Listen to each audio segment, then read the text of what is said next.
The world of politics and cultural conflict is at one of the highest levels it's ever been in modern history. There are two schools of thought on how to run a society, and many of the controversies about those two are bumping into each other. And those two schools of thought are socialism and capitalism. And anybody who is a socialist is going to hate everything about capitalism, and everybody who's a capitalist is going to have bad things to say about socialism. And they're going to point to examples. Socialism's bad because of this, or capitalism's bad because of that. So what's the right or wrong answer? Well, here's a way to look at it. Look at the two nouns that go before the isms. Socialism and capitalism. Which one is right? Which one is wrong? Is social right? Is capital right? Well, there may be different levels of this, but in order for society to function, you need both social and capital. As an example, if you're a capitalist and you believe in commerce and trade and market economics, you can't survive on just money by itself. You need people. You need people to be employees. You need people to be customers. You need people to be vendors. You need business partners. You need marketing. So if you're just focused on capital and not the social, you're going to have big problems. And we'll get more into that. What if you're a socialist? Well, if you're a socialist and you have certain cultural objectives you're trying to accomplish, and taking care of society and taking care of cultural benchmarks, you need capital to do it. You need money. And that's where a lot of socialist problems come from. You don't have enough money for programs, social programs.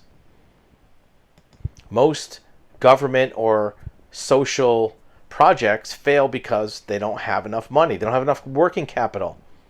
Don't have enough funding. And certainly that comes from taxes. And you could say, well, that's the example. Take it from taxes. But there will be no taxes unless there is capitalism. Unless there's commerce and business that creates those taxes, that creates that activity that can be taxed. So if you're a socialist, you want capital activity to happen to generate the taxes. And you might say, well, you can just take the government and have the government be in control of the means of production. Well, that's true, but you still need capital.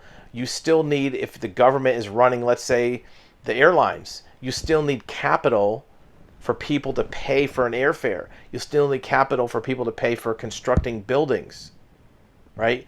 You have to have that capital, and you have to have, whether it's private sector or the government, knows how to run a capital-intensive business. Just because the government's running it, even in the best case scenario of socialism, you think the government should control the means of production and run every business, nationalize every type of business, that's fine. But whether it's healthcare, you still have to have somebody who can run a capital enterprise. They know how to do budgets and collect income to pay out, because even if you're running healthcare, you have to have money to pay doctors and pay for medicine and to pay for research. That money has to come from somewhere.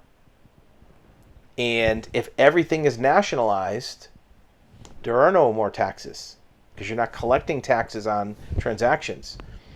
Both sides of those competing, conflicting points of view have to recognize you need the other factor. If you're a socialist, you need capital to run your social agenda. If you're a capitalist, you need social involvement to run your capital agenda. If you don't have it, you're done. If you don't have customers, you're out of business. If you don't have employees, you're out of business.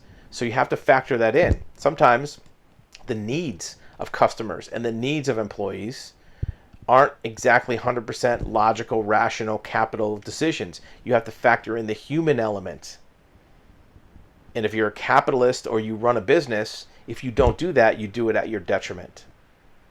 So if you take any valuable enterprise or any type of worthy project that you want to do, whether it's build a business and make money, or provide everybody health care, or to provide housing for everybody, or to develop a new invention that makes you millions. Doesn't matter what your agenda is, you need both social and capital. The problem is, if you have a system that runs on only one of those things, it will fail because you don't have the other valuable element. Now you might say, well, it doesn't have to be 50-50. Maybe it does, maybe it doesn't. The percentages, that could be debated. But if you don't have both social and capital factors working together, or at least part of the ingredients of a system, the system can't survive. It can't last.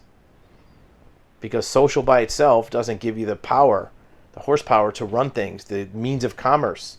Even if that capitalism is, back in the days of Native Americans where they traded beads or wampum or some other type of value, that's capitalism. On the other hand, if you're purely capitalist and don't consider the needs of humans and the social component of your customers, your clients, your employees, the people you work with, you're also going to not survive either. The problem is there are toxic elements of both systems. And if you're on the other side and you're only looking at the toxic elements of your opponent and you disregard all of the other valuable components of your opponent, you're not going to see the forest through the trees. You're going to cling and believe to your own belief system that only your side, only capitalism works or only socialism works, and you're not going to be able to fully function as an enterprise, whether it's a social enterprise, a public sector government enterprise, a business enterprise, even a family enterprise has to mix both of those factors in. Tell me what your thoughts are. Whatever side of the equation you're on, or maybe you're in the middle. Maybe you believe that there are both factors needed. What are your opinions on this? Do you think there's space for inclusion of some of the factors? Now, I get it. Some of those factors sometimes come with a person or a group that has other toxic things as part of them. How do you separate that out? How do you take the good without the bad? How do we as a society take the good without the bad, without destroying ourselves? This is one of the biggest dangers of the fall of this year, 2022, October, November of this year. It's possible that one of those two systems takes a complete hold, a supermajority hold over society, which doesn't include factors of the other side. If that happens, it creates a failed system.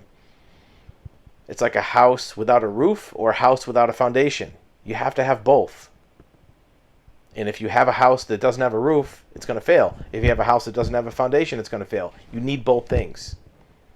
And the problem is there's disadvantages to having a roof. You can't see the sky, you can't see the sun. There's disadvantage of having a house with a foundation. So you have to figure out how to get the things you need to survive and thrive as a society or a business or a government without including the things which are toxic, because both of those factors have things that are hurtful. Love to see your comments.